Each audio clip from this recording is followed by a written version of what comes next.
Bonjour et bienvenue dans Capitaine au Capitaine, le podcast pour changer de regard sur le leadership et développer l'attitude capitaine. Le monde du travail vit une profonde mutation et les attentes des salariés sont en constante évolution. À l'heure de la digitalisation, le travail est sujet à de nombreuses frictions au point de s'interroger sur la place de l'humain dans une organisation. Perte de sens, dégradation de la santé mentale, désengagement ou guerre des talents, le vocabulaire du salariat moderne est un symptôme pour le moins alarmant. Situé en plein cœur de cette tourmente, certains RH tentent alors des approches différentes. C'est le cas d'Open Classroom ou OC pour les intimes, un organisme de formation qui est aussi une école en ligne. Sa DRH, Stéphanie Fraise, est arrivée il y a tout juste un an. Loin de succomber à la morosité ambiante, elle ose innover pour aller de l'avant. Après un début de carrière dans le marketing et le commercial, elle défend depuis 10 ans maintenant l'intérêt salarial. Passée par Dailymotion, Mastéos ou encore Blablacar, elle brandit fièrement l'action et la passion sur son étendard. Stéphanie Fraise est mon invitée du mois et ensemble, nous allons décrypter un monde RH en plein émoi. Bonjour Stéphanie. Bonjour Baptiste. Bienvenue dans Capitaine au Capitaine. Sacrée introduction.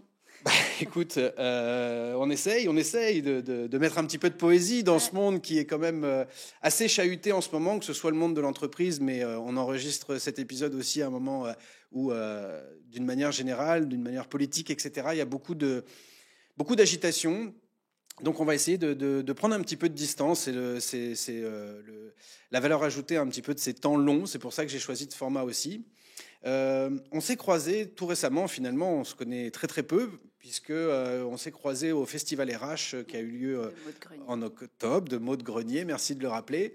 Et moi j'ai donné une conférence et toi aussi tu intervenais là-bas et je t'ai entendu sur scène et à un moment donné tu as interpellé tes pairs DRH et tu leur as dit « Si vous n'êtes pas au COMEX, barrez-vous ». Et là j'ai dit « Tiens, voilà une DRH qui a pas sa langue dans sa poche, ça m'intéresse ». Et il se trouve qu'on doit en être à une trentaine d'épisodes et je n'avais pas encore invité de DRH pour parler leadership. Donc maintenant, voilà, c'est chose faite avec toi et j'en suis ravi. J'ai eu l'occasion aussi d'écouter un petit peu d'autres interviews que tu avais faites. Donc il y a plein d'angles que je vais creuser, qu'on va essayer de creuser ensemble. Peut-être, comme le temps nous est compté, pour dégager quelques parties, je dirais... Rapide analyse quand même, ça m'intéresse d'avoir ton regard au-delà de ta situation, de ton entreprise, de tes initiatives, un petit peu quelle est ton analyse justement de ce monde du travail.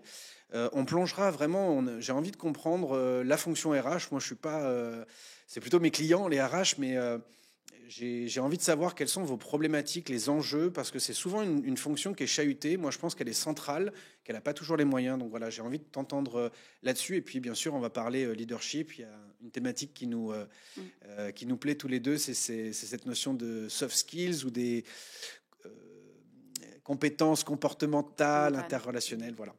J'ai fait une brève introduction. Qu'est-ce que tu as envie de rajouter peut-être pour te présenter déjà avant qu'on commence ? Non, mais tu as rappelé mon parcours, merci. Je suis en effet un animal un peu spécial dans le monde des RH parce que j'ai pas de background RH pur, étant donné que j'ai commencé d'abord ma carrière dans des fonctions marketing puis commerciales, plutôt d'ailleurs dans des grands groupes. C'était le cas, j'ai d'abord été chez Orange puis chez Canal+. Et j'ai fait donc ce saut dans le vide dont tu as parlé, qui était un saut dans le vide à 360 degrés parce que je suis passée de grands groupes, d'une fonction commerciale, dans un environnement très franco-français, à un métier auquel je ne connaissais rien, RH, dans un environnement tech international. J'ai eu la chance, on va parler de soft skills, mais j'ai eu la chance d'avoir à l'époque un boss qui a été mon mentor pendant très longtemps chez Canal+, et qui était, en plus d'être le patron de Canal, était aussi le CEO de Dailymotion. Il cherchait son ou sa DRH et c'est dans mes soft skills qu'il a eu confiance et dont il a vu la transférabilité immédiate et directe sur cette fonction-là où il avait avant tout besoin de ça. Et donc je le mentionne parce que je pense que c'est important et ça caractérise finalement ce en quoi moi je crois beaucoup. Il m'a donné cette chance et cette confiance. Il a fallu évidemment que je m'entoure pour venir compenser les hard skills techniques auquel je fait ne un connaissais master, rien. Du coup, Donc exact, j'ai fait en bon syndrome de l'imposteur, je me suis sentie obligée d'aller me former. Mais j'ai surtout été entourée par une équipe formidable et je continue à m'entourer d'équipes formidables qui font ça et connaissent ça bien mieux que moi. Et donc depuis 10 ans, j'évolue en effet dans un métier RH qui est dans un environnement très spécial, qui est l'environnement de la tech et donc des startups et des scale-up avec tout ce que ça comporte. Donc quand on va parler environnement du travail, ça sera vraiment ma référence parce que c'est l'environnement que je connais et j'en connais pas d'autres, en tout cas dans ma fonction RH. Super. Pour nous échauffer, parce qu'on a quand même plusieurs sujets, j'ai inventé une rubrique spécialement pour toi. Alors, en tout cas, tu es la première. Ça s'appelle la rubrique Top 3. Donc, je te donne une catégorie et tu me donnes ton top 3. L'idée, c'est que ce soit assez spontané et rapide. Il n'y a pas de bonne ou de mauvaise réponse, mais voilà, ce qui devient un peu top of mind, comme on dit. Top 3 des problématiques RH aujourd'hui, selon toi. Voilà, ce qui devient... Bon, le premier qui me vient, c'est l'intelligence artificielle, évidemment. On pourra creuser, tu as parlé d'humain. C'est un enjeu essentiel, on le savait déjà depuis longtemps. Justement, j'ai fait ma thèse professionnelle de fin de master sur ce sujet. Et c'était il y a 5 ans. Et je n'imaginais pas une seule seconde à ce moment-là que ça prendrait l'ampleur que ça a aujourd'hui. Et que ça irait aussi vite. Et que ça irait surtout aussi vite, évidemment, avec les IA génératives, ça explose. Et bon, voilà, c'est un peu la tarte à la crème. Il n'empêche que c'est un sujet d'actualité pour nous, équipe RH, parce que ça vient toucher à la fois nos métiers, mais surtout, ça vient toucher tout le fonctionnement de l'entreprise. Ça nous oblige à nous responsabiliser sur le futur, la prospective, qu'est-ce qui va se passer, comment on va anticiper sur l'impact que ça va avoir sur les emplois, les métiers, les tâches de nos collaborateurs en entreprise. Bon, ça, c'est le premier sujet qui me vient. Le deuxième qui me vient... On en parlera tout à l'heure. Ouais. Voilà, je pense que ça mérite d'être un peu creusé, en effet. Le deuxième qui me vient, c'est que dans l'environnement dans lequel je travaille, tous les enjeux autour de la guerre des talents, la rétention des talents, toute la gestion des talents avec tout ce que ça implique, c'est un enjeu crucial parce que c'est un environnement qui est à la fois très en montagne russe. Il y a du scale très fort et puis des décroissances. Et on est tous mes pairs passent par ces montagnes là et c'est difficile pour les collaborateurs de suivre ça. Donc, comment engager les gens, comment les retenir, comment les développer dans ces contextes-là, c'est des enjeux forts. Et le troisième qui me vient, c'est tous les enjeux dont on parle de plus en plus autour de tout ce qui est les notions d'impact, de RSE, de CSRD, qui sont des enjeux qui de plus en plus se normalisent. Donc ça nous oblige, nous, dans nos rôles, à nous engager sur ces sujets. Et c'est une bonne chose parce que c'est des enjeux importants. Voilà. Très bien. Top 3 des attentes des salariés.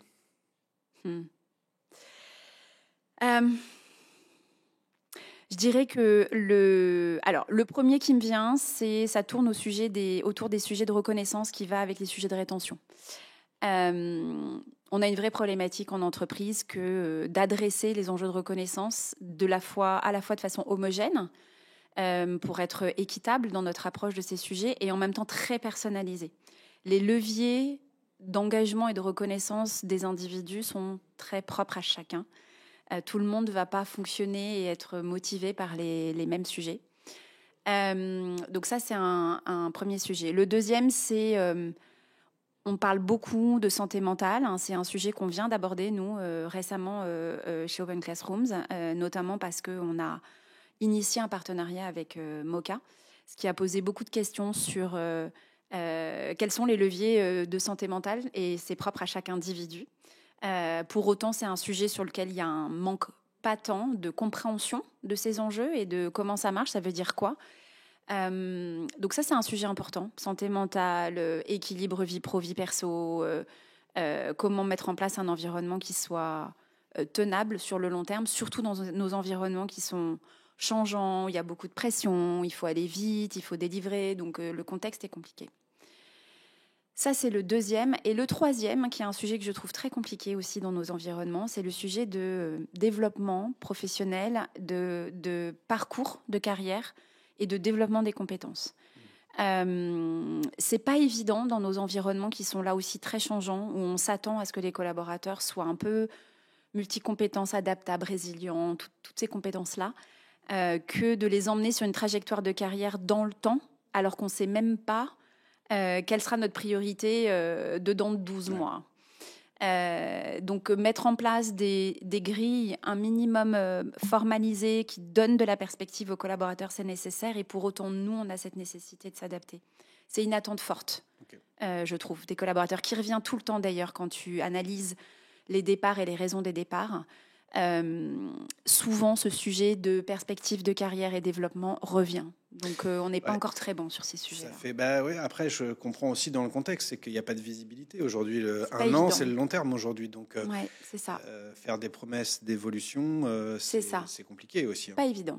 Il y a on en reparlera peut-être tout à l'heure, mais aussi de ce que j'entends beaucoup, une volonté d'évoluer très rapidement. Si on est aujourd'hui 2 ans sur le même poste, pour certains, c'est déjà presque trop long, quoi.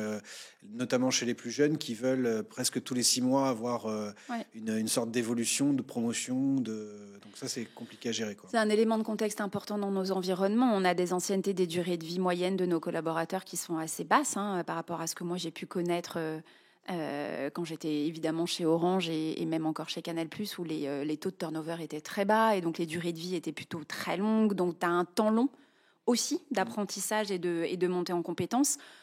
Quand aujourd'hui, les durées de vie que j'ai pu connaître chez Dailymotion ou chez Blablacar ou même là chez Open Classroom sont beaucoup plus réduites. C'est en quelques années que ça se mesure, alors qu'on était proche des 10 ans chez Canal. Bon, c'était il y a une dizaine d'années, mais quand même. Et on sait aujourd'hui, alors j'ai plus le chiffre en tête, mais on sait aujourd'hui que les jeunes générations vont changer de métier. Je crois qu'on entend le chiffre de 8 à 10 fois, voire plus. Oui, on entend, ouais. Alors moi j'ai déjà beaucoup changé de métier. Pareil. Mais oui, voilà, ça en dit long sur comment nous en tant qu'équipe RH on arrive à développer vraiment plutôt les compétences des collaborateurs pour qu'ils soient évolutifs et adaptables, plutôt qu'avoir une espèce de trajectoire de carrière toute faite dont on ne sait pas du tout si c'est le bon chemin finalement. Ok. Bon, je crois qu'il n'y en a que 2, mais c'est pas très grave. Les clichés les plus vrais à propos des RH. Les clichés les plus vrais à propos des RH. Tu vois, je suis plus habituée à répondre à l'autre question. Je vais avoir plus de mal à dire les clichés les plus vrais. Il y en a peut-être un premier. S'il y en a un premier qui me vient, c'est qu'on est beaucoup de femmes. C'est vrai. C'est une fonction très féminine. Et autant on prône l'équité dans d'autres fonctions, autant dans celle-ci, ça serait chouette qu'il y ait un peu plus d'équité et qu'on ait un peu plus de diversité de profils. Le deuxième, c'est un chiffre pour le coup que je ne connais pas, mais ce qui est vrai, c'est qu'il y a plus de RH aujourd'hui qui ont eu des parcours RH, et c'est pas du tout un problème. Mais par contre, faire grandir la part que représentent des RH qui ont eu un autre type de parcours, je trouve que ça serait chouette, parce que ça apporte des choses dans la discussion et ça amène un autre regard. Moi quand je suis arrivée, j'ai entendu des RH dire mais comment penses-tu pouvoir être bonne dans ce métier alors que tu l'as jamais fait? Donc ça chiffonnait un peu au début. Et donc je trouve que c'est quand même un peu encore un cliché, moins dans l'environnement dans lequel je suis, où il y a beaucoup de diversité de parcours. Je ne sais pas ce qu'il en est dans d'autres environnements, mais je trouve que c'est quelque chose qui mérite en tout cas d'être un peu diversifié. Ok. Ouais, et ça rejoint une question que j'avais plus tard, mais tant pis, c'est bien que ça tombe là. Peut-être aussi beaucoup de femmes, alors sans faire de clichés, mais parce que c'est une fonction qu'on imagine en tout cas avec beaucoup d'empathie, avec être au soin d'eux, tu vois, et qu'en fait c'est une formation assez technique en fait au départ. Qu'il y a peut-être quelque chose à revoir, tu crois, au niveau de la formation initiale par laquelle tu n'es pas forcément passé toi, mais j'ai l'impression qu'il y a un décalage, que les personnes qui viennent dans les RH, ils viennent avec une certaine représentation du métier, dans l'humain, etc. Et qu'en fait, ils découvrent quelque chose de très opérationnel, de très technique, qui ne correspond pas forcément à ce à quoi ils sont prêts, en fait, quoi. Oui, c'est vrai que je me suis jamais interrogée sur la raison pour laquelle on retrouve finalement plus de femmes dans ce métier. Et peut-être qu'en effet, on tombe un peu dans les clichés de... y a une sensibilité féminine qui est en lien avec cette fonction et que peut-être du coup les hommes s'y projettent moins, tout comme à l'inverse, on manque de figures et de modèles de femmes dans des métiers qui sont a priori moins en utilisation de ces compétences-là. C'est vrai qu'il faut, mais comme dans tous les métiers, je dirais, on va parler du rôle du leader, mais dans toutes les fonctions de l'entreprise, il faut un bon mélange de compétences techniques et de compétences comportementales. L'empathie en est une, et quel est son usage, on peut en parler et élaborer là-dessus, mais il n'y a pas de raison pour laquelle, pour moi, la fonction RH en aurait plus besoin. Avoir une compréhension de l'humain et des enjeux des collaborateurs, hein, c'est quelque chose qui est accessible à tout le monde et qui fait appel à des compétences que n'importe qui pourrait développer. Donc je ne crois pas que ça soit une fonction qui soit genrée, mais c'est mon avis personnel. Est-ce que c'est un rôle comme un autre? Est-ce qu'on peut comparer, on peut comparer la mission de DRH à celle d'un directeur financier, d'un directeur commercial? Ou est-ce que c'est un rôle La raison pour laquelle, pour moi, c'est un rôle comme un autre, c'est que c'est comme tous les rôles, une combinaison de... Il faut des compétences techniques, il faut les comprendre, il faut s'y former. Et il faut un certain nombre de compétences plus soft, comportementales, qui en effet peuvent être propres à chaque métier. Et quand tu es directeur financier, peut-être que ce n'est pas les mêmes que quand tu es un DRH. Là, je dirais que la particularité de cette fonction, c'est que c'est une fonction sur laquelle, en entreprise, tout le monde a un avis. C'est beaucoup plus difficile d'avoir un avis sur ce que va produire une direction financière. Par contre, ce que va produire une direction RH, si tu prends un sujet d'actualité, par exemple, qui sont les revues de fin d'année, et de comment tu vas conduire ça, comme la matière que tu produis, elle est au service et utilisée par toute l'entreprise, ce sont des sujets sur lesquels tout le monde va avoir un point de vue. Alors, c'est important de l'avoir parce que un autre parti pris pour moi très important dans la façon dont je vois mon métier, c'est que rien de ce que nous le faisons pour nous. Tout ce que nous produisons, ce que nous mettons à disposition dans l'entreprise, c'est au service des besoins des collaborateurs, des managers, des leaders de l'entreprise. Donc évidemment, co-construire avec eux, avoir leur avis, c'est indispensable. Sinon, on fait ça en chambre et on tombe à côté de la plaque et on ne répond pas aux besoins, ou alors on produit des usines à gaz qui vont venir compliquer leurs tâches, alors que notre rôle, c'est de la simplifier. Pour autant, il y a un certain nombre de sujets sur lesquels on peut, nous, avoir des convictions fortes et sur lesquels il n'y a pas de débat à avoir. Et c'est là où c'est compliqué parce que tout le monde va avoir un avis. Donc, je dirais que c'est du coup une fonction qui nécessite d'avoir cette capacité à la fois intégrer, inclure, co-construire, tout en étant assez droit dans ses bottes sur ses convictions pour faire adhérer à des convictions qui sont les nôtres. Ok. Très bien, très clair. Merci de t'être prêté à cette rubrique. Du coup, ça nous a permis aussi quand même de balayer un certain nombre de sujets. Je voulais juste dézoomer juste un peu, on va pas passer trop de temps là-dessus, mais avoir ton avis parce que là, pour le coup, c'est une stat que j'ai repris. J'aime pas trop balancer des études que j'ai pas lues entièrement parce que toujours sorties de son contexte. En tout cas, ça peut résonner avec notre bon sens ou ce qu'on ressent. En 90, il y aurait 60% des Français qui affirmaient que la place du travail dans leur vie était très importante. Et en 2022, ils étaient plus que 24%. Alors, il y a peut-être eu l'effet Covid, bien sûr, mais même au-delà de ce qu'on a vécu et des résonances que ça a pu avoir, j'ai le sentiment, on parle beaucoup de l'équilibre vie pro, vie perso, il y a un désamour un peu du travail, en tout cas, on n'y met plus derrière la même chose. Comment tu expliques ça ou comment tu vis ça? Comment tu le constates? Voilà. Alors, j'avais pas la stat, elle est effrayante. Et oui, je pense qu'il y a un phénomène, il y a un double phénomène.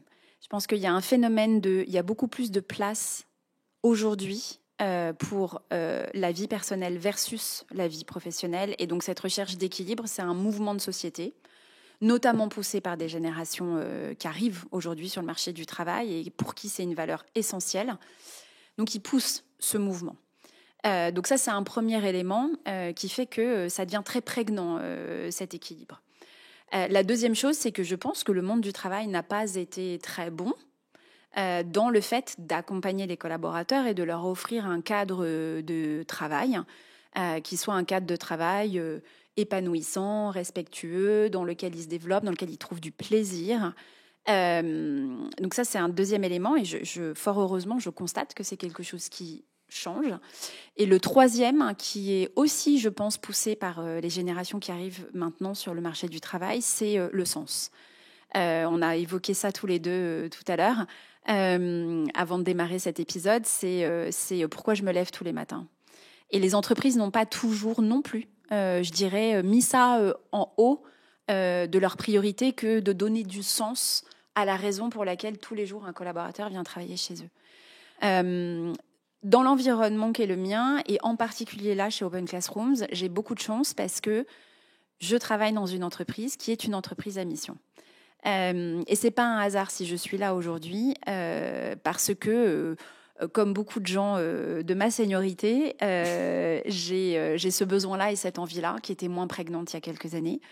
Et ça a été un critère de choix déterminant pour moi avant de rejoindre Open Classrooms, que de travailler dans une entreprise pour qui c'était pas juste des mots, mais vraiment c'est au cœur de l'ADN d'Open Classrooms, dans le sens où cette entreprise, elle s'est constituée comme étant une entreprise à mission avant même que le label existe en France. Donc on voit bien que dans l'esprit des deux fondateurs, Pierre et Mathieu, c'était absolument essentiel pour eux. Et ils l'ont mis dans leur statut dès le début, dès la constitution. Sur un sujet qui te tient particulièrement à cœur, qui est aussi l'éducation, puisque je sais que tu es assez, comme moi d'ailleurs, assez critique du système la mentalité français, tout à fait. Ouais, j'avais une question justement sur ce terme de guerre des talents qui m'a toujours un peu choqué. Oui. C'est toujours un peu bizarre d'employer une telle terminologie pour le monde de l'entreprise, mais j'ai le sentiment que c'est aussi parce que les entreprises sont interchangeables, j'allais dire, où je veux dire, la loyauté, ça se mérite, et on a l'impression un peu quand on lit les cultures d'entreprise, quand on lit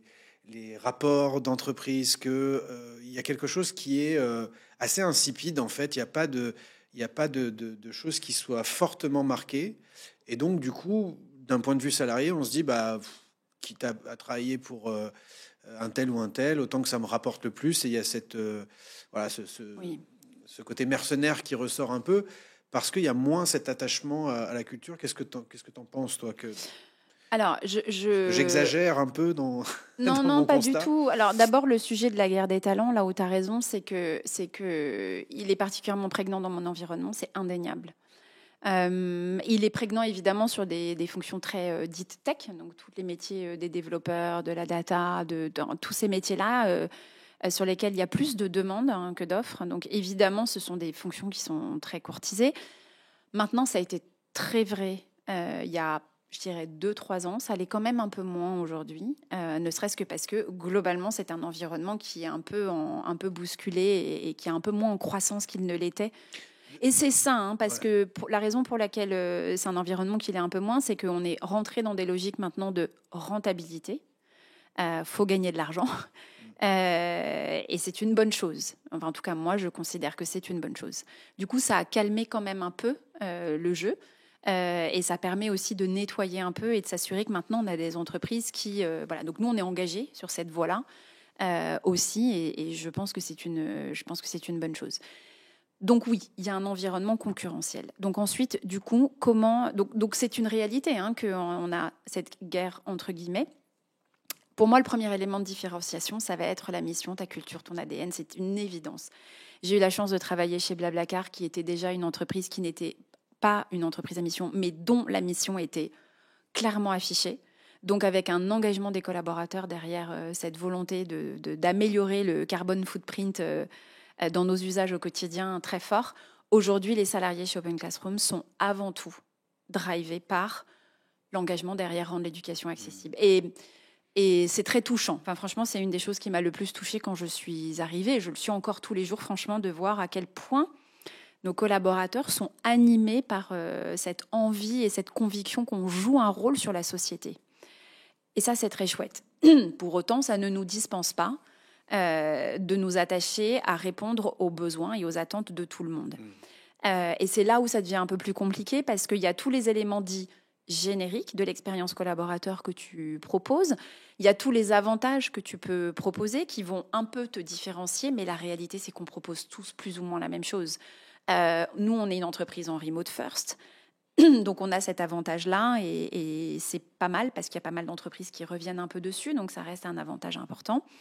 Mais après, tu vas rentrer dans une guerre des bénéfices. Donc, il y a celui qui va proposer de tel avantage. Donc, on parle beaucoup de la semaine des 4 jours. On parle de une surenchère. Il y a un peu une surenchère. Est-ce que le salarié, d'une manière générale, est devenu capricieux? Parce que c'est des fois ce que j'entends, de dire attends, on propose plein de choses, on leur doit plus qu'ils ne nous doivent, quoi. C'est un peu ce que j'entends parfois. Alors, ma conviction là-dessus, c'est la suivante. C'est que, oui, il y a eu un empilement de bénéfices et on a été dans un peu la guerre et le concours de celui qui allait innover le plus.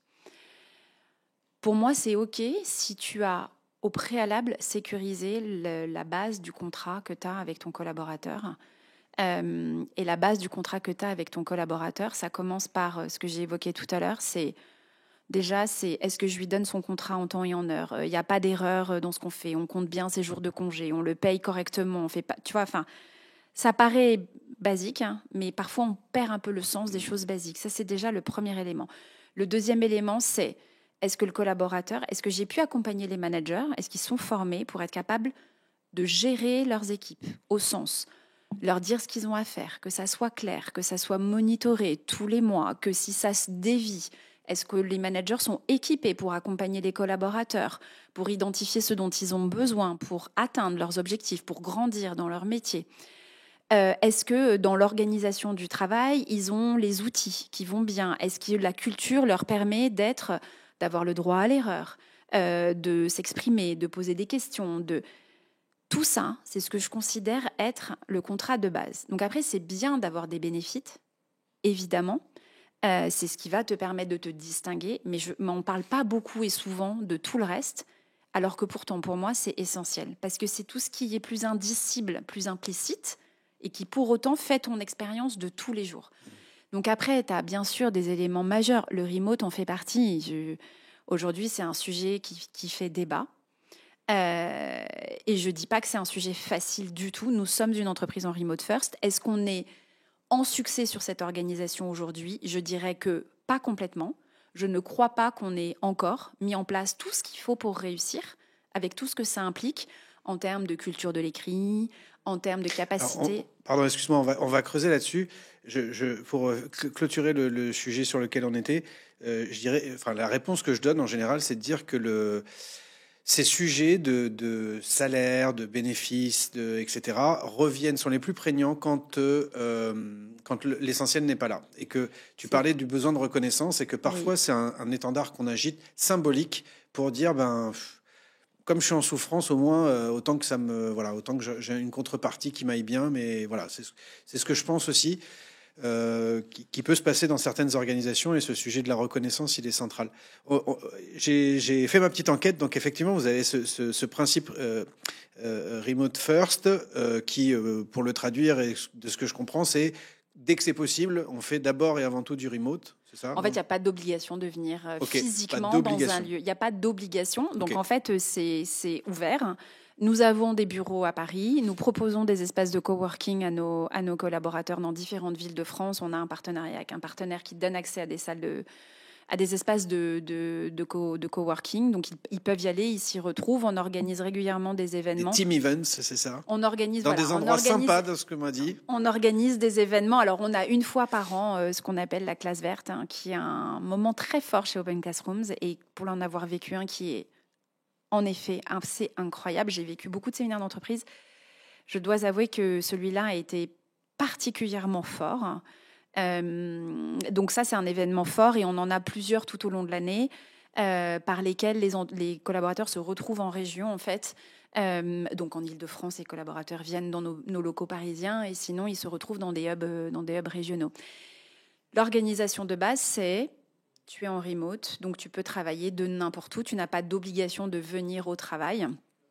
Mais une fois encore, ça, pour moi, pour que ça fonctionne bien, fonctionner bien, ça veut dire les objectifs de l'entreprise sont atteints, la cohésion d'équipe fonctionne, le niveau d'engagement est bon, les collaborateurs sont heureux et satisfaits. Bref, tout ce qui fait la clé du succès et de l'entreprise et des équipes et des individus sont réunis. Je ne dirais pas aujourd'hui que toutes les conditions sont réunies. Voilà. On a encore du travail à faire là-dessus pour les raisons que je commençais à évoquer tout à l'heure, qui sont, en fait, tu as des basiques à cocher et je ne crois pas qu'on les ait encore tous cochés. Les manager à distance, c'est une compétence qui se travaille. Collaborer à distance, ça se travaille. S'assurer du bon niveau de santé mentale d'un collaborateur dont tu n'es pas en capacité de capter tous les signaux faibles parce que tu ne le vois qu'au travers d'un écran dans une succession de réunions où il y a peu de place pour l'informel. Parfois, la caméra n'est même pas allumée. Ça, c'est un vrai problème. Pour moi, c'est pas OK, ça. Donc, tu ne captes pas ces signaux faibles. Donc, pour revenir sur les sujets de santé mentale, comment tu fais? Donc, en fait, tout ça... Et notamment, pardon, puisque tu es dans la tech, j'ai des clients aussi pas mal dans la tech où, encore une fois, sans faire de clichés, des populations des fois un peu plus introverties parce que Oui, ingénieurs dans le développement, etc., et qui ne sont pas forcément déjà des masters de la relation oui, et qui, derrière un écran, c'est beaucoup plus compliqué. Ça peut exacerber aussi bien sûr, certaines tensions. bien sûr. Bien sûr, non, non, mais ça c'est un sujet important. Et puis si je me place d'un autre point de vue, qui est comment tu t'assures, parce que c'est ça les questions qui sont posées aujourd'hui par les entreprises qui renoncent à ça ou qui reviennent sur ces sujets-là, c'est comment tu t'assures que les gens travaillent, comment tu t'assures que les gens délivrent. Donc on tombe dans les problématiques de est-ce que le présentéisme est un gage de je vais délivrer sur mes objectifs. Évidemment que moi, ma conviction profonde, c'est non. Mais pour autant, est-ce que tu as mis en place ce qu'il fallait pour permettre aux gens d'atteindre leurs objectifs? Si c'est pas le cas, comment tu le vérifies, etc. Donc tout ça, ça a quand même besoin d'être géré, une fois encore. Enfin, je veux dire, plaçons-nous aussi de ce point de vue-là. On doit absolument s'assurer que les collaborateurs travaillent, délivrent, sont efficaces, sont engagés, etc.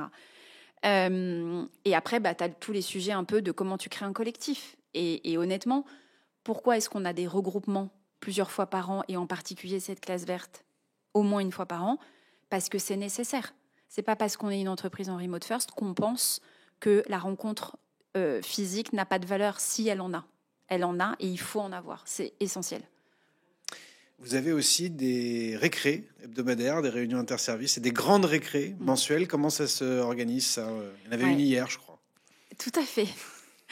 Alors ça, c'est en effet quelque chose que Open Classrooms fait très bien. On a la chance d'être une entreprise qui... nous sommes une école. Donc, nous avons des studios d'enregistrement et donc il y a une approche très professionnelle en fait de ces moments-là. Donc ça, c'est très chouette. Une fois par semaine, à minima. Ça, c'est le rythme normal, mais on peut aussi avoir des formats un peu plus longs, une fois par mois ou une fois par trimestre, où c'est même encore plus long. C'est une demi-heure, toutes les semaines, le même jour, à la même heure. Ça réunit 100% des collaborateurs. C'est obligatoire d'être là, c'est pas optionnel. On a un calendrier qui est défini à l'avance, où en fait les collaborateurs, les équipes, les managers veulent faire un point, présenter un bilan, aborder un sujet X, Y, Z, peu importe lequel. Et donc du coup, ça fait tourner en permanence le calendrier. Et donc ça peut être des problématiques très opérationnelles, ou alors c'est le lancement d'un nouveau projet, le lancement d'un nouveau cours. On alterne ça avec, par exemple, des interviews de nos étudiants. Moi, cette semaine, j'ai eu la chance d'accueillir le fondateur de Moka, Pierre-Étienne Bidon, qui est venu nous parler de son service, puisque c'était le jour du lancement de notre partenariat ensemble. Une fois par mois, on fait un point sur nos chiffres. On a énormément de transparence sur nos résultats. Qui gère ça? Parce que tout le monde est force de proposition pour c'est la com interne. La com interne. Ouais, c'est la com interne. On a une équipe com interne qui gère ça, qui gère le calendrier, qui prépare les rendez-vous, qui prépare les présentations quand il y a des présentations qui sont en support. En particulier, quand on fait le point une fois par mois sur nos résultats, notre CEO intervient. Il présente les résultats, business, financier, notre CEO aussi. Moi, je fais un point sur les sujets RH, on en est où, le INPS, nos projets. Donc ça, c'est préparé par la com interne. Et franchement, c'est un rituel qui marche très bien, sur lequel on a un taux de participation que je trouve, un taux d'engagement en tout cas qui est chouette. Les gens réagissent beaucoup. Donc non, je trouve que ça donne à tout le monde de la perspective sur 100% des sujets de l'entreprise. Okay. Un très chouette rituel. Bon, en tout cas, voilà, j'ai mené ma petite enquête, mais je vois ça. Tu es bien renseigné.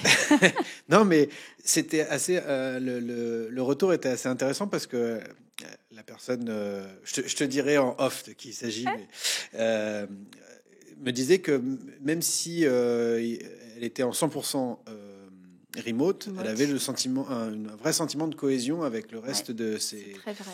Voilà, donc ça interroge, et c'est comme quoi c'est aussi possible. Moi, je crois que là-dessus, enfin, c'est un point de vue, mais c'est le bon sens qui doit prévaloir. Je suis assez alerté. Je comprends les grosses boîtes, il doit y avoir une certaine forme d'homogénéité, de dire bon bah la règle c'est ça. Et je trouve dommage qu'on laisse pas de la liberté d'action, notamment auprès des managers. On en reparlera peut-être tout à l'heure. de décider par le bon sens en fonction de la nature de l'activité, de la cohésion de l'équipe actuellement. Et il y a ce côté un peu tout ou rien qui est Oui. voilà. Et on en discutait avec une anthropologue là dans l'épisode 32 avec Samantha Slade sur la notion de contrôle, où elle disait que en fait dans les organisations tout était fait comme si les individus qui venaient ne souhaitaient pas travailler. Donc comment on va savoir ce qu'ils font, etc. Et si on partait du postulat inverse, que les gens viennent pour faire du bon boulot et qu'on mette à disposition. Et ça, je pense que c'est un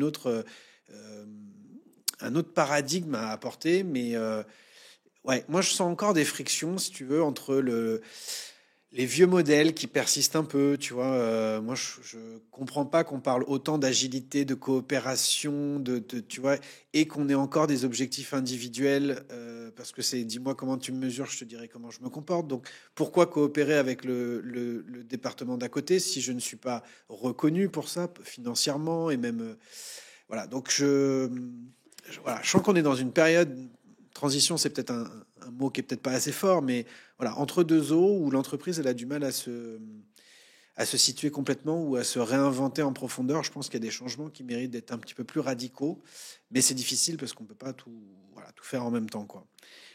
Ce sujet du contrôle, on est en plein dans le sujet de est-ce que tu peux te permettre d'avoir une entreprise, d'être une entreprise organisée avec tout ou partie à distance, parce qu'on a l'impression qu'en étant à distance, on contrôle moins. Moi, une fois encore, j'ai cette conviction que le présentéisme n'est pas un gage de productivité et d'efficacité. Si on est spécifiquement sur ce sujet de la performance, je mets de côté les sujets de cohésion et de lien à l'autre. Et donc, je mets par contre, le travail à distance nécessite des prérequis. Et donc, en fait, c'est pour ça, moi, je dis toujours attention on identifie le problème, ok, mais est-ce qu'on a bien compris l'origine du problème ? Et trouver une solution à un problème sans s'être posé la question de l'origine, c'est la meilleure façon d'être sûr de se planter. Et donc, si par exemple, une équipe ou peu importe, une entreprise même, pourquoi pas, ne délivre pas, est-ce que le problème, c'est l'organisation en remote ou est-ce que le problème, c'est pas que peut-être les managers ne sont pas équipés ou peut-être que les collaborateurs n'ont pas été non plus les bons réflexes clairs sur leur rôle, leur contribution, ce qu'on attend d'eux, etc. Enfin, en fait, parfois, c'est important. les règles aussi, parce qu'on parlait des horaires, par exemple. Tu vois, si on parle de flexibilité, d'équilibre vie pro, vie perso, selon la nature du travail, peut-être qu'il y a des gens qui vont bosser tard le soir ou parce qu'ils ont des enfants ou parce que... Donc, tout ça, c'est compliqué. Donc, ça veut dire un management par l'atteinte des objectifs, peu importe l'organisation que tu mets en place. Après, c'est vrai pour les rôles où tu n'as pas d'obligation de présence. Nous, on a certains rôles, par exemple, nous, en accompagnement des étudiants, par exemple, qui sont des rôles client-facing, qui, par définition, sont contraints à des horaires précis et particuliers. Donc, ça, c'est des métiers particuliers. Mais si tu mets ça de côté, oui, normalement, tu doit être capable d'être géré par l'atteinte de tes objectifs, ce qui implique de les avoir bien définis, suffisamment précisément, quasiment à la semaine, pour que ça soit tangible et factuel et qu'il n'y ait pas de débat et que la conversation manager-manager se passe autour de ça. Mais honnêtement, avant d'atteindre ça, tu as quand même, une fois encore, beaucoup de choses à mettre en place. Et donc, ça demande du travail. J'ai vu ton petit clin d'œil sur la préparation, parce que je te disais en off que c'était la chose qui m'énervait, que la plupart des managers que je croisais ne préparaient pas leur semaine, ça me rend fou. Donc voilà, l'importance de la préparation. J'ai envie d'aborder donc cette question de l'IA qui te tient à cœur et qui est très, très, très présent et qui va l'être de plus en plus, et qui va peut-être de corollaire aussi avec la notion de data, de données. Toi, tu dis que les RH sont un peu le parent pauvre de la donnée. J'y vois un truc un peu ambivalent là-dessus, parce que je comprends que les RH doivent montrer leur crédibilité, leur impact, et doivent présenter des choses tangibles. Et j'y vois aussi quelque part un danger aussi, parce que y a des choses que l'on ne peut pas mesurer aussi, tu vois, qui sont de l'ordre de l'attitude. Est-ce que je vais, tu vois, le fait d'aller aider un collaborateur ou de prendre 10 minutes pour m'assurer qu'il va bien, tout ça, ce sont des petits gestes qui ne sont pas mesurés, qui ne rentrent pas dans des scorecards.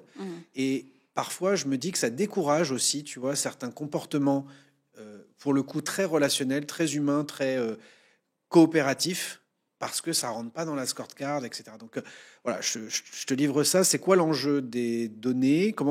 Pourquoi tu dis que c'est méga important pour les RH et quelle valeur ajoutée ça va apporter aux salariés? Et la question corollaire qui va avec, c'est quel va être, selon toi, dans les toutes prochaines années, l'impact de l'IA de manière plus directe? Alors, je vais commencer par peut-être le premier point que tu évoques sur ce qui n'est pas mesurable. Tu as raison, tout n'est pas mesurable. Par contre, tout comportement est observable. Et donc, souvent, quand on parle de soft skills, par exemple, ou de compétences comportementales, la question qui revient tout le temps, c'est « Ok, mais comment je sais si cette compétence, elle est acquise ou pas ?» En fait, elle va être considérée comme acquise si tu es capable de traduire cette compétence en des comportements observables. Tu as mentionné le fait d'aller aider un collaborateur. D'accord ? Ça, c'est un comportement observable. J'ai consacré X minutes par an où j'ai aidé X personnes cette semaine ou ce mois-ci ou cette année. J'ai organisé un lunch and learn. J'ai organisé X lunch and learn sur des compétences ou des sujets que je connais pour partager ça avec les collaborateurs. Donc, même si tu ne peux pas forcément mesurer, et encore, tu as vu que j'ai mentionné des indicateurs de mesure, tu as des comportements observables, toujours des comportements observables. Donc ça, c'est factuel. Donc tu n'es plus dans la subjectivité. L'enjeu pour moi, c'est pas tant le fait que ça se mesure, l'enjeu c'est d'éviter d'être dans une analyse qui soit, ou dans une évaluation qui soit subjective. Parce que quand il y a de la subjectivité, tu n'es plus équitable, tu n'es plus fair dans ta façon d'évaluer ces compétences ou l'acquisition ou le développement de ces compétences par tes collaborateurs. Donc c'est surtout ça pour moi l'enjeu, tu vois, c'est d'amener quelque chose qui soit factuel, qui soit observable et qui permette cette équité.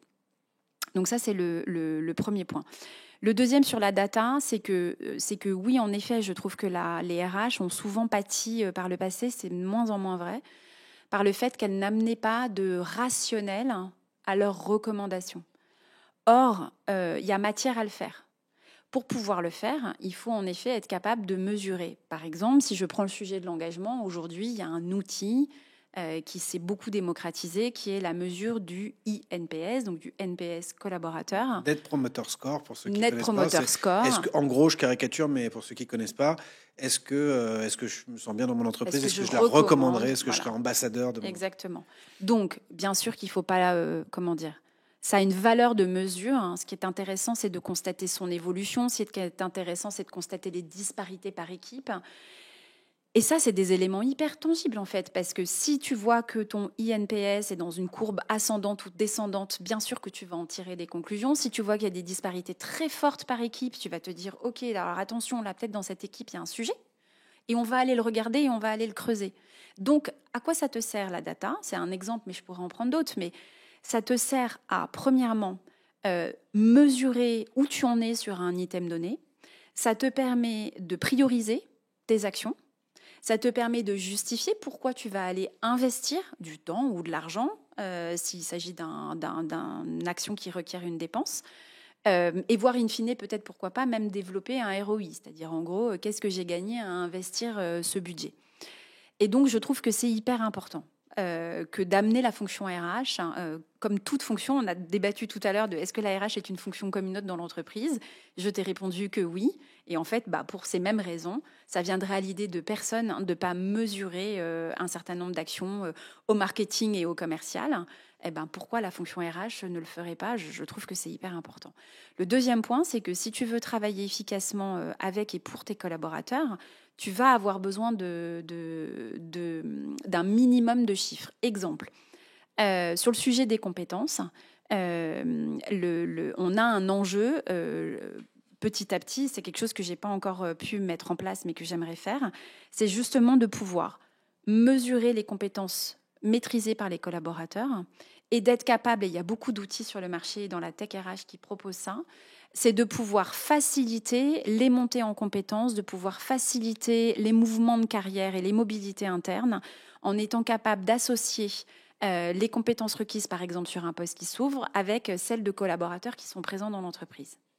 Si tu veux pouvoir faire ça avec des outils, notamment maintenant dans l'intelligence artificielle qui te permettent de faire ça à grande échelle, l'intelligence artificielle, elle va avoir besoin d'être alimentée. par de la data, de la mesure, de l'évaluation, etc. Donc, si tu n'as pas préparé ton entreprise à avoir de la bonne data, qu'elle soit clean, qu'elle soit bien mesurée, qu'elle soit bien mise à jour, qu'elle respecte évidemment tous les standards d'éthique, de consentement des collaborateurs, etc., bah, tu ne vas pas pouvoir proposer ces propositions. Je me fais poil à gratter, hein, c'est mon rôle d'intervieweur. Ouais. Et justement, quand on va confier ça, déjà, je pense qu'il y a, de ce que j'entends, c'est un peu mon avis aussi, si je suis honnête, mais de ce que j'entends beaucoup, c'est qu'il y a une hyper-rationalisation dans les entreprises, c'est-à-dire qu'on mesure tout, on décortique tout, etc. Et finalement, on est bardé de chiffres, de KPI, de scorecards, et j'ai l'impression qu'il y a une sorte de trop plein sur tout ça, et qu'à force d'avoir des tableaux de bord dans tous les sens, on ne sait plus ce qui est important, et que ça automatise aussi un peu les comportements. En fait, et le deuxième point, après je te laisse, le deuxième point, c'est quel est le risque qu'il peut y avoir aussi avec cette notion-là. C'est peut-être aussi de plus savoir ce que fait l'IA derrière, comment elle traite, parce qu'on parlait de subjectivité, oui. Il peut y avoir ce questionnement-là aussi, c'est comment on alors, deux choses. La première, c'est que sur le sujet qui est sur le premier point que tu évoquais, c'est qu'il ne s'agit pas de tout mesurer. Il s'agit de savoir pourquoi tu mesures. Ça, c'est la première chose. Et surtout, qu'est-ce que tu vas faire de cette mesure ? Par exemple, une des difficultés que moi j'ai identifiées dans la façon dont on mesure nos enquêtes d'engagement aujourd'hui, c'est qu'on pose 10 questions aux collaborateurs tous les mois. Une des choses qu'on voudrait changer l'année prochaine, c'est que ces questions-là, d'abord, on va se poser la question de est-ce qu'on garde les 10 ? Est-ce qu'on en fait quelque chose ? Tu vois, des réponses aux 10 questions, la réponse est non. Donc, est-ce qu'on n'a pas intérêt à simplifier ? Deuxièmement, est-ce qu'on en fait quelque chose tous les mois ? La réponse est non. Donc, peut-être qu'on va espacer. Donc, tu vois, je te rejoins complètement sur le fait qu'on mesure trop de choses, on a des tableaux de bord dans tous les sens. Ce qu'il faut faire, c'est mesurer ce qui est important et prioritaire pour toi et t'assurer que tu vas faire quelque chose de cette mesure et que tu vas en tirer un plan d'action. Il n'y a rien de pire que d'interroger les collaborateurs et de ne leur faire aucun retour sur l'usage que tu as fait de cette information, tu vois. Donc, ça, c'est le premier point. Deuxième point, intelligence artificielle versus humain. Alors, moi, je fais partie de ceux qui pensent que l'intelligence artificielle va nous faire gagner un temps, et je le mesure aujourd'hui sur un certain nombre de pratiques dans mon équipe qu'on a mis en place, on a un gain de temps et d'efficacité absolument incroyable. Mais par contre, on regarde tout. C'est-à-dire qu'il n'y a rien de ce qui sort de chez nous qui est une pure traduction, copier-coller de ce que l'IA nous aurait permis de faire. On relit tout, on analyse, on garde un sens critique et on voit ce qu'on en fait. Tu vois ? Et on teste aussi beaucoup. C'est-à-dire, d'abord, on teste. On dit, OK, moi, a priori, si j'avais fait cette analyse, je te donne un exemple sur, par exemple, les process de recrutement. On a mis en place, on a développé un prompt qui nous permet d'analyser les business cases que font nos candidats, nos candidates dans nos process de recrutement. Plutôt dans un contexte de développeur, du coup On fait des business cases sur tous les rôles. Sur tous les postes, OK. Tout à fait. Parti pris spécial, on peut en débattre. Mais en tout cas, on fait ça et on le fait pour mesurer vraiment des compétences précises. Et donc, on a d'abord, on s'est dit, OK, donc comment est-ce qu'on aurait analysé ce business case ? Voilà les conclusions qu'on aurait amenées et on l'a fait sur plusieurs candidats. Et en parallèle, on a regardé les conclusions que nous amenait l'IA générative et petit à petit, on a affiné le prompt jusqu'à ce qu'il se rapproche le plus possible de l'analyse que nous, on avait fait préalablement. Et donc, c'est ça qu'il faut faire, en fait. C'est qu'il ne faut pas prendre les conclusions d'une IA générative pour argent comptant, parce qu'elle peut comporter des biais, parce qu'elle peut utiliser des données qui sont incomplètes ou partielles, parce que bref, j'en ai pas là pour refaire tout le sujet autour de l'IA, mais moi, je considère que c'est un gain de temps énorme, mais qu'il faut conserver notre esprit critique et être capable d'avoir du recul sur les conclusions. Ouais. OK. Comment, là-dedans, tu vois, parce qu'on parlait des soft skills aussi, comment tu vois évoluer le rôle du manager ? Parce que de plus en plus, justement, avec ces aides... Enfin voilà, je laisse ma question là. Comment tu vois évoluer le rôle de manager dans l'organisation, du coup ? Moi, je trouve que les managers sont aujourd'hui un peu comme les RH, avec de fortes responsabilités. On attend beaucoup d'eux. C'est pour ça que j'essaye de prendre autant soin d'eux, non pas qu'ils soient plus importants que le reste de l'entreprise, mais je considère qu'ils ont, comme les RH, un numéro d'équilibriste important à faire. Parce qu'ils doivent comprendre tous les enjeux stratégiques de l'entreprise, ils doivent être capables de les expliquer, de donner du sens à leurs équipes. C'est très ingrat aujourd'hui. Il y a de moins en moins de gens qui veulent devenir managers et qui disent là, le jeu, on ne vole pas la chandelle. Autant il y avait cette représentation que c'était l'image sociale avant, tu vois, de je suis manager, dire avec fierté, j'ai une équipe de 14 personnes, tu vois. Autant aujourd'hui, j'ai l'impression que...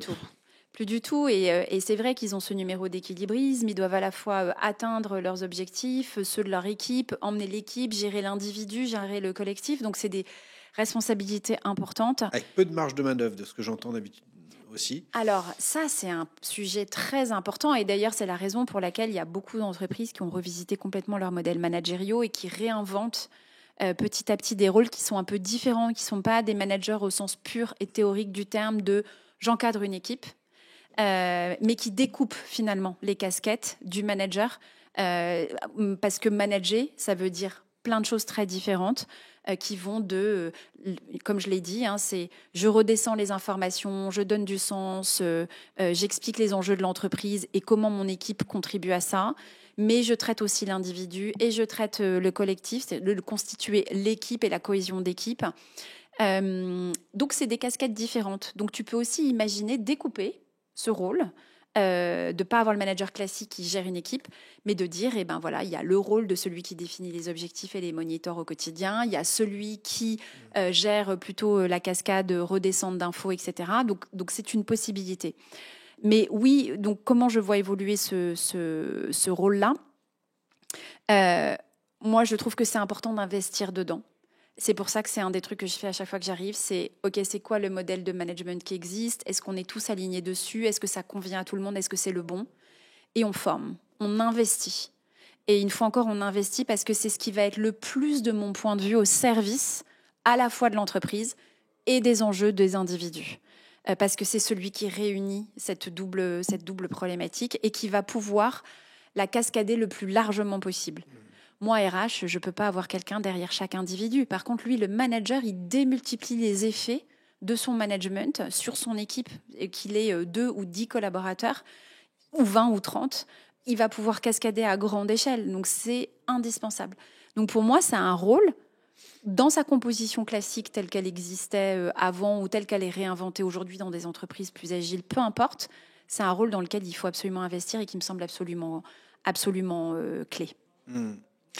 Les soft skills, du coup, deviennent de plus en plus importantes dans ce milieu du travail. Comment moi, j'essaye de réfléchir justement au-delà des formations classiques que l'on peut faire, qui ont déjà leur impact, mais j'aimerais aller au-delà. Ce serait quoi l'accompagnement idéal pour toi de ces soft skills, ton rêve de DRH par rapport à ça, pour accompagner, développer, mesurer ces soft skills dans l'organisation? Alors déjà, la première chose à faire, je trouve, c'est de définir quelles compétences comportementales sont nécessaires et indispensables dans ton organisation. Le travail que j'avais conduit chez Blablacar et qu'on va tâcher de faire et de mettre à jour chez Open Classroom, c'est comment tu traduis tes valeurs en des compétences comportementales observables. Et il y a un alignement total dans l'entreprise sur le fait que oui, c'est les bonnes. Exemple, par exemple, chez Open Classrooms, chez Blablacar, tu avais la compétence qui tournait autour de tout ce qui était le droit à l'erreur.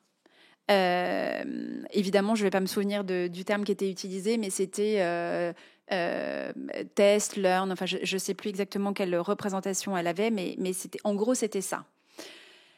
Du coup, concrètement, qu'est-ce que ça veut dire en termes de compétences? Quelles compétences tu dois avoir pour être aligné avec cette valeur? Tes compétences, c'est être capable de reconnaître tes échecs. La compétence, c'est être capable d'apprendre à apprendre. La compétence, c'est être capable de partager tes erreurs et d'aider les autres à en tirer des leçons pour améliorer leur process, par exemple. Donc, si tu prends cette valeur-là, tu vois, tu peux la décliner en des comportements observables. Ensuite, une fois que tu as fait ça, qu'est-ce que tu fais? Tu la déclines dans tous tes process RH. Tu t'assures qu'en recrutement, tu le testes. Parce que tout le monde n'est pas forcément équipé pour gérer ça. Donc, il faut que tu t'assures que les collaborateurs que tu recrutes vont être à l'aise et épanouis dans cet environnement-là. Tu t'assures que tu l'inclus dans tes modèles managériaux, tu t'assures que tu l'inclus dans tes revues de performance et tes revues semestrielles, annuelles, peu importe la cadence, et tu formes. Et donc, pour former, tu as plein de possibilités de former. Le plus important, c'est de former en mettant en scène, en mettant en situation, d'accord ? En incarnant.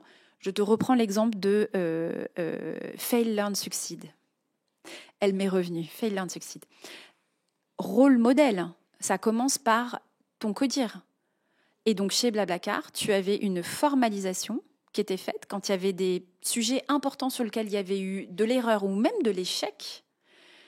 C'était formalisé, c'était écrit, c'était communiqué à toute l'entreprise.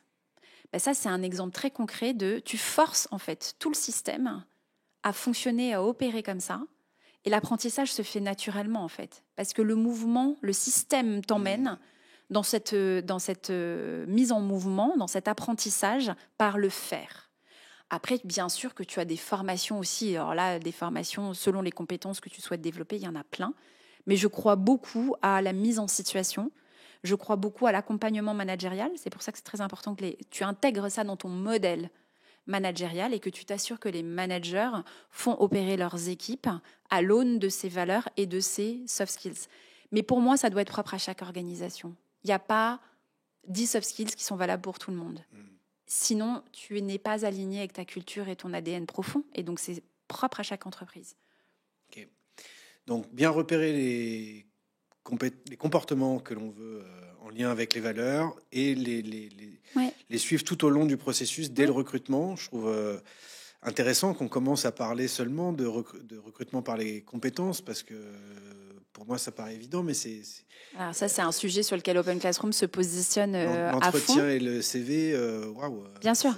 Non, mais Open Classrooms, en fait, c'est vraiment un sillon qu'on essaye de creuser, de marteler, de communiquer, de vulgariser. C'est que nous, pour rendre l'éducation accessible, qu'est-ce qu'on fait ? C'est que, en fait, d'abord, premièrement, toute notre approche pédagogique dans nos cours est fondée sur l'acquisition de compétences.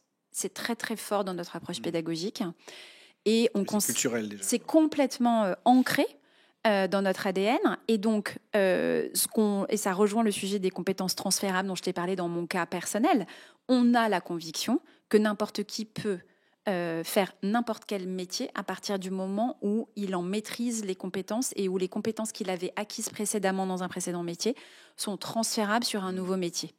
Donc nous, on est convaincus que la meilleure façon de recruter quelqu'un, c'est non pas en regardant son école, les entreprises dans lesquelles il a travaillé, etc., mais en regardant les compétences qu'il a acquises. Et ce qui veut dire du coup que tu dois être très exigeant sur ton process de recrutement, parce que tu dois préalablement définir les compétences requises.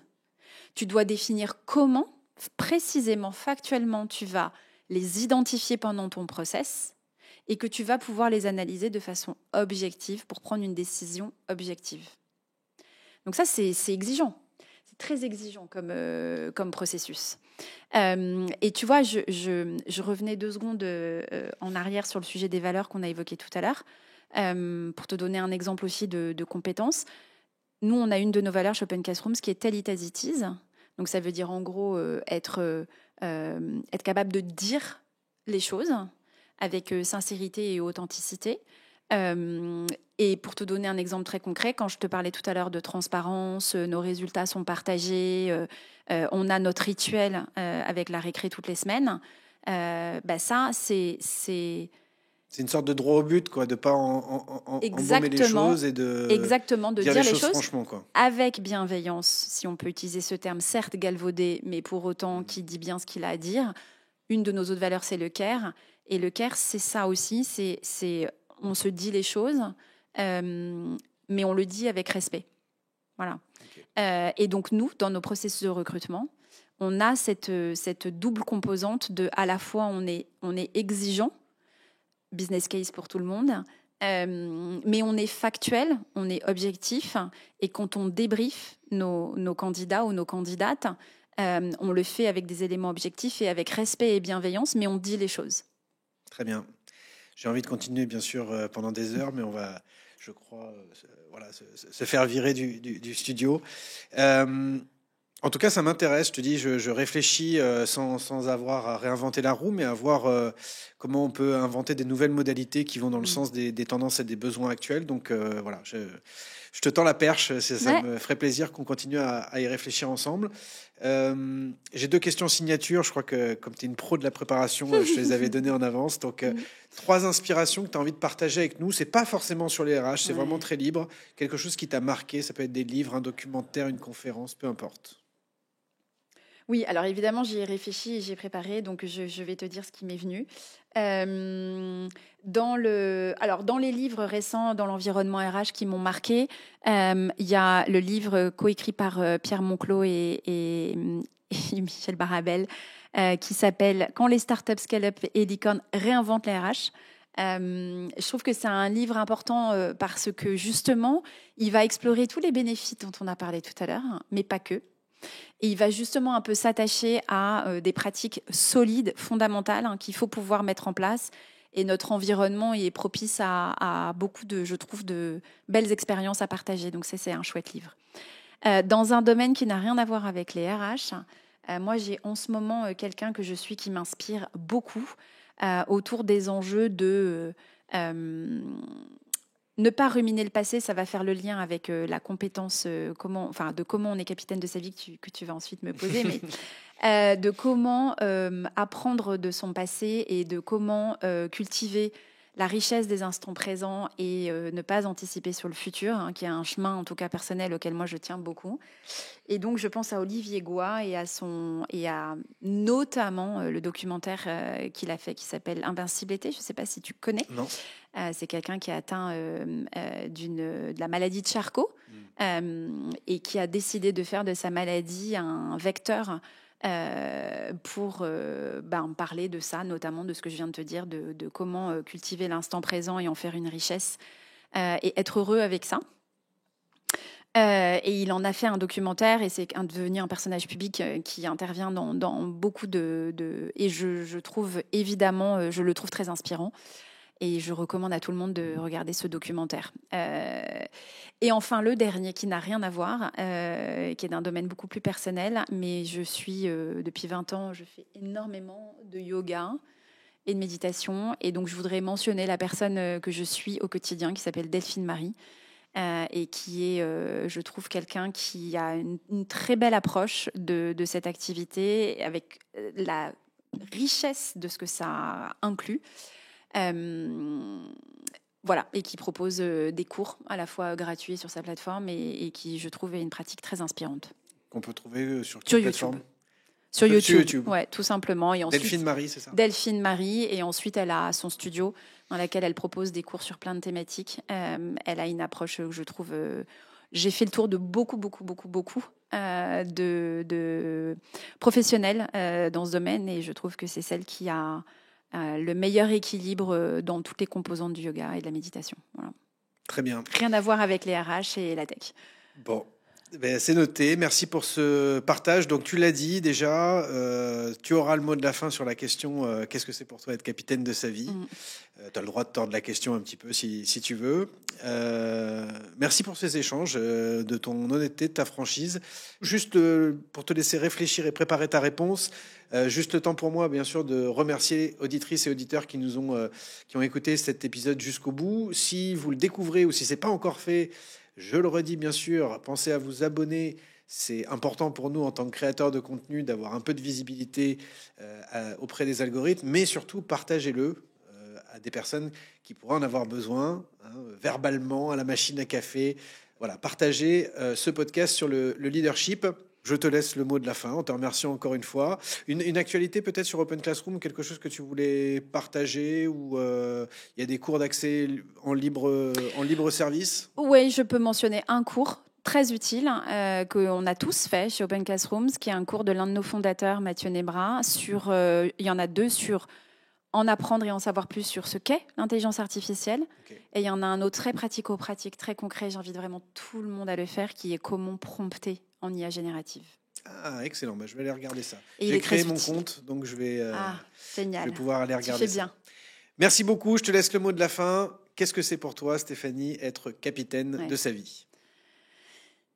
Être capitaine de sa vie, c'est pour moi être proactif sur la gérer. Et donc, ça rejoint le chemin que j'ai évoqué tout à l'heure. C'est ne pas se complaire dans les regrets sur le passé, mais c'est plutôt s'assurer qu'on en tire des enseignements pour pouvoir agir, changer le cours des choses. Ne pas non plus se projeter sur un futur qu'on ne connaît pas parce que la vie nous montre que malheureusement ou heureusement, on ne maîtrise pas grand-chose. Et donc, se concentrer sur l'instant présent, mais en étant moteur et proactif. Et je constate que être équipé de cette compétence de apprendre à apprendre, s'autonomiser, se responsabiliser sur qu'est-ce que je peux faire là maintenant tout de suite pour changer ce qui ne me convient pas et faire en sorte d'être aligné avec moi-même, faut pas s'attendre à que qui que ce soit d'autre le fasse pour toi. Ni ton entreprise, ni tes partenaires de vie. Faut le faire soi-même. Et donc, c'est une belle compétence à cultiver, je trouve. Merci Stéphanie Fraise. De rien, merci à toi. I am the master of my fate. L'important n'est pas ce que tu es, Captain, my captain. mais ce que tu as choisi d'être.